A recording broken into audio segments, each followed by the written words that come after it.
Greetings, Gemini and Gemini rising. This is your Western forecast for June 2025.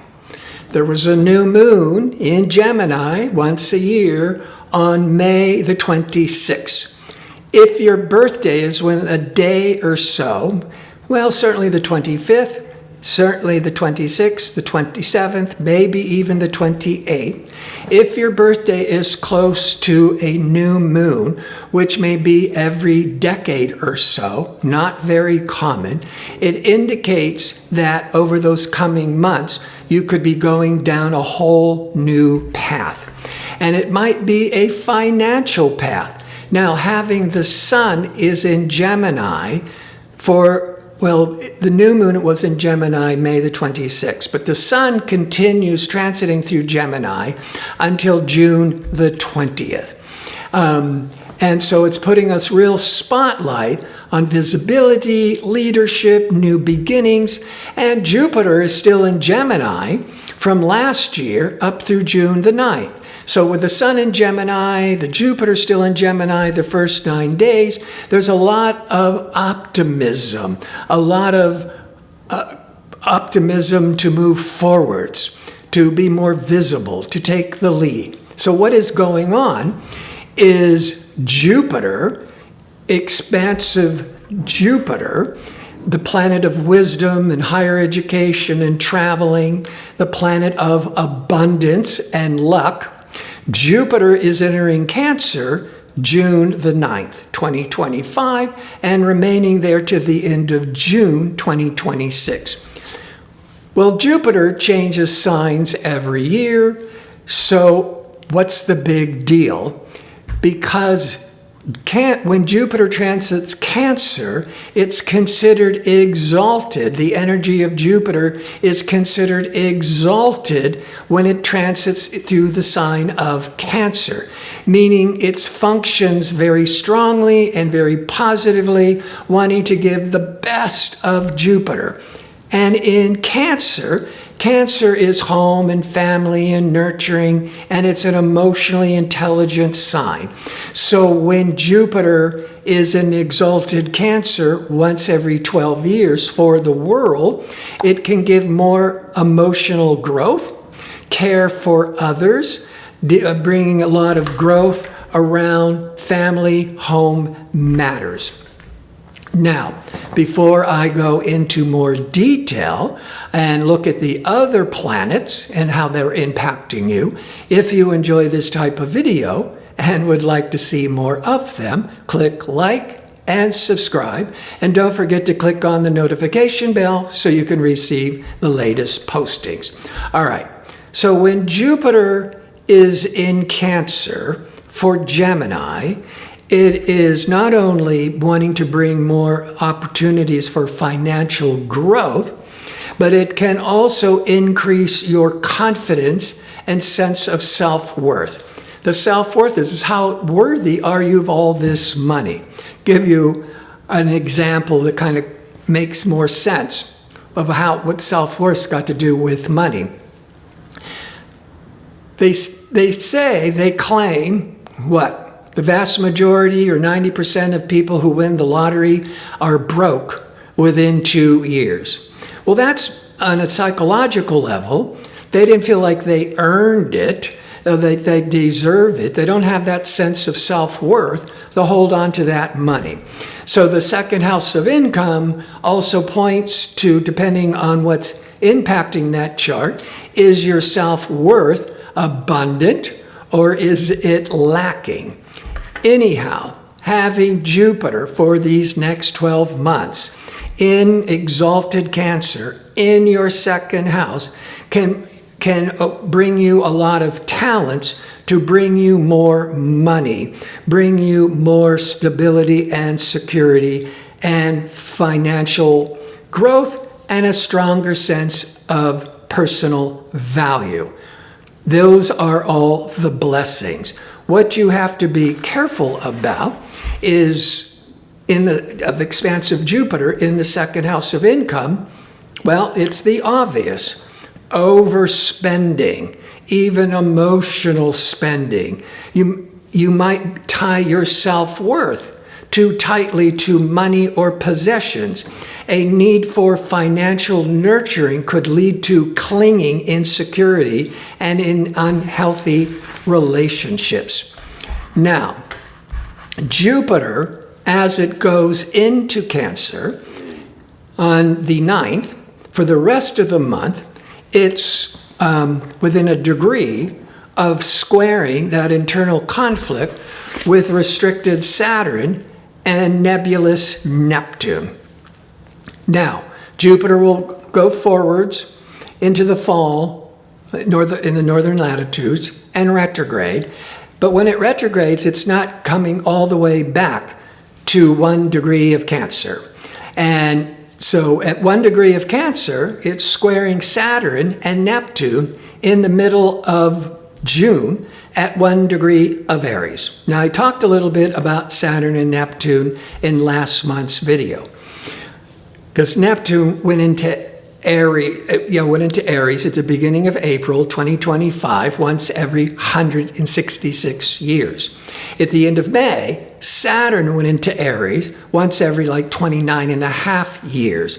They come together having this Saturn-Neptune alignment once every 36 years.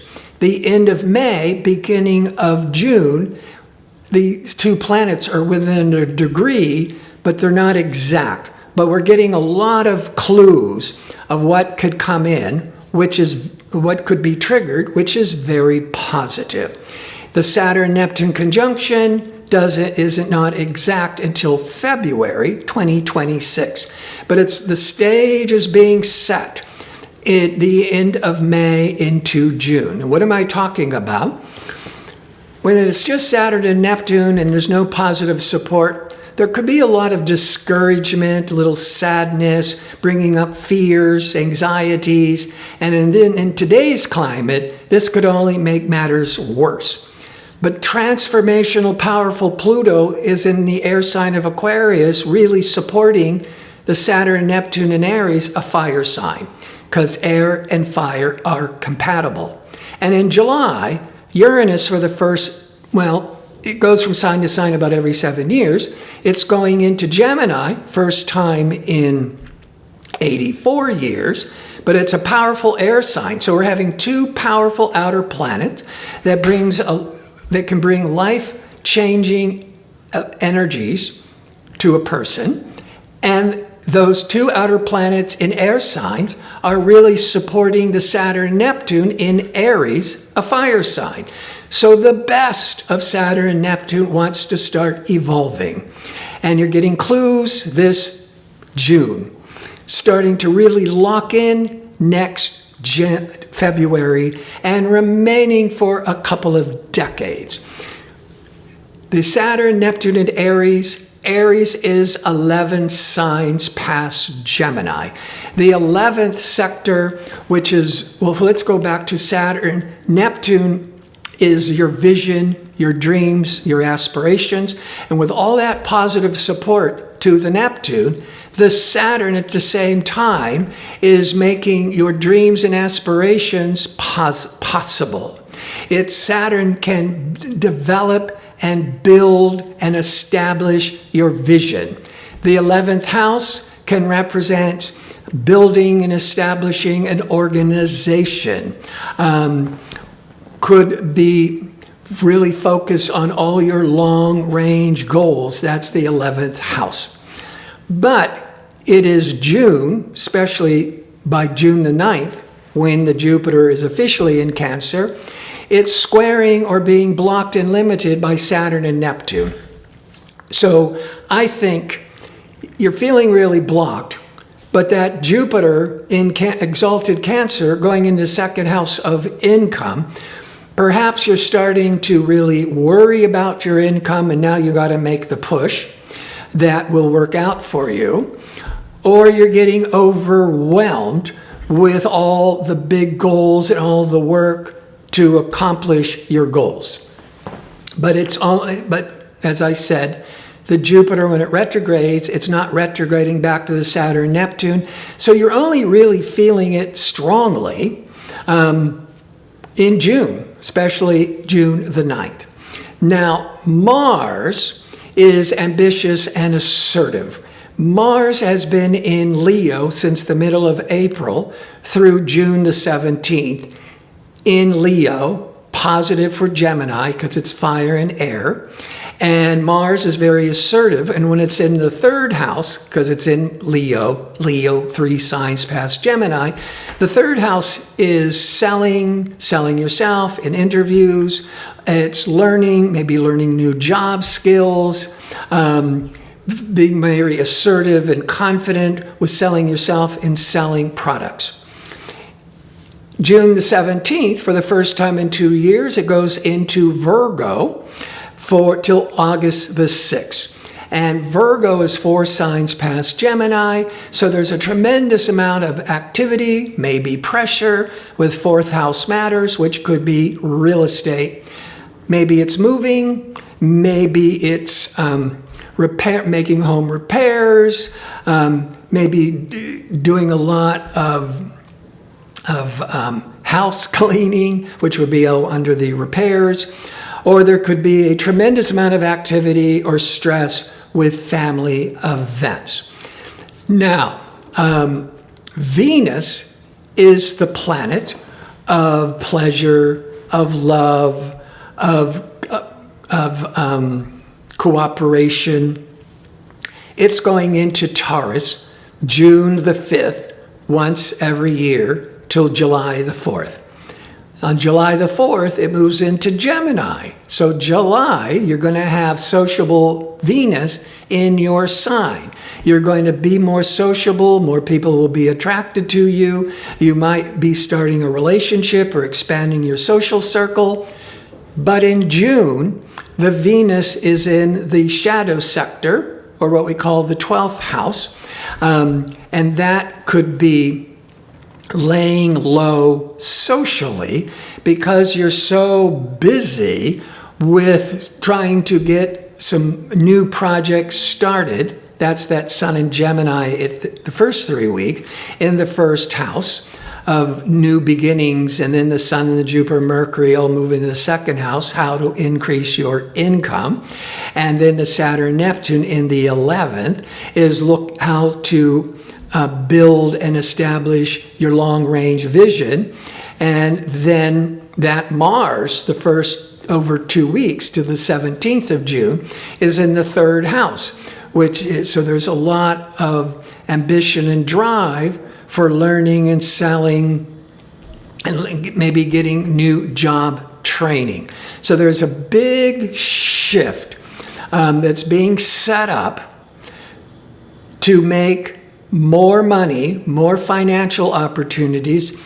Some of you, depending on your individual chart, because the Jupiter is exalted, transiting through your second, over the next 12 months, you could make the most money ever or in years. So this is a wonderful turning point. Could be a lot of new learning, going after your long-range goals to make more money. I want to thank you for watching. If you like information on how to book an astrology reading or how to check out my 2-question offer, visit my website at gardino.co. That's .co. Until next month, be safe and well.